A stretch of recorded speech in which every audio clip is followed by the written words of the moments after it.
আপনারা চাইলে কিন্তু খুব সহজেই যে কোনো ওষুধের দাম, ব্যবহারসমূহ, পার্শ্ব প্রতিক্রিয়া, যেসব ক্ষেত্রে ওষুধটা ব্যবহার করা যাবে না, সব কিছুই কিন্তু আপনার হাতে থাকা মোবাইল ফোন দিয়ে জেনে নিতে পারেন।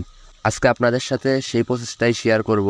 মূল ভিডিওতে যাওয়ার আগে ছোট্ট একটা রিকোয়েস্ট, আপনি যদি আমার এই চ্যানেলের নতুন দর্শক হয়ে থাকেন তাহলে চ্যানেলটা সাবস্ক্রাইব করে বেল আইকনটা অন করে দিবেন, আর ফেসবুক থেকে দেখলে পেজটা ফলো দিয়ে সাথে থাকবেন।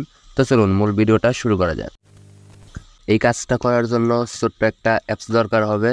যারা আইফোন দিয়ে করবেন তারা অ্যাপস স্টোর থেকে অ্যাপসটা ডাউনলোড দিবেন, আর যারা অ্যান্ড্রয়েড দিয়ে করবেন তারা গুগল প্লে স্টোরে চলে যাবেন।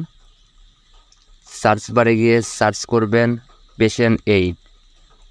তো এটা লিখে সার্চ করার পরে এই অ্যাপসটা কিন্তু আপনাদের সামনে শো করবে। অ্যাপসের লোগোটা আপনারা দেখে নেন ভালোভাবে। এরপরে এই অ্যাপসটা ইনস্টল করে নেবেন। তো আমার আগে থেকে ইনস্টল করা আছে, আমি ওপেন করে নিচ্ছি। অ্যাপসটা ওপেন হওয়ার পরে কিন্তু আপনাদের সামনে এরকম একটা ইন্টারফেস শো করবে।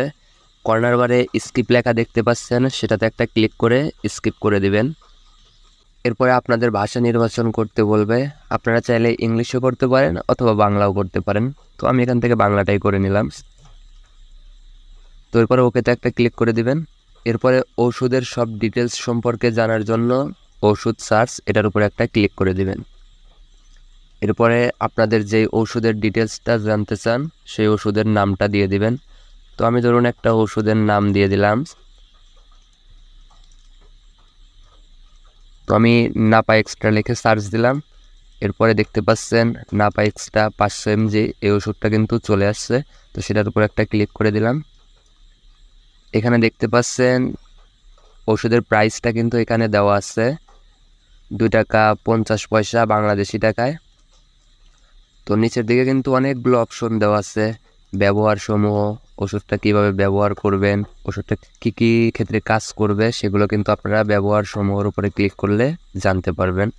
নিচের দিকে দেখতে পাচ্ছেন আমি কিভাবে এটা গ্রহণ করব, ডোজ, যেসব ক্ষেত্রে ব্যবহার করা যাবে না, পার্শ্ব প্রতিক্রিয়া, এসবগুলো কিন্তু আপনারা এখান থেকে দেখে নিতে পারবেন। যে কোনো একটার উপরে ক্লিক করে দিলে কিন্তু আপনারা সেটার ডিটেলস সম্পর্কে জানতে পারবেন। তো এই ছিল আজকের মূলত ভিডিওটা ভালো লেগে থাকলে অবশ্যই একটি লাইক করে দিবেন। ভিডিওটা আপনার কাছে হেল্পফুল মনে হয়ে থাকলে আপনার ফেসবুক টাইমলাইনে শেয়ার করে আপনার অন্য বন্ধুদের দেখার সুযোগ করে দিবেন। সবাই ভালো থাকবেন, সুস্থ থাকবেন। আল্লাহ হাফেজ।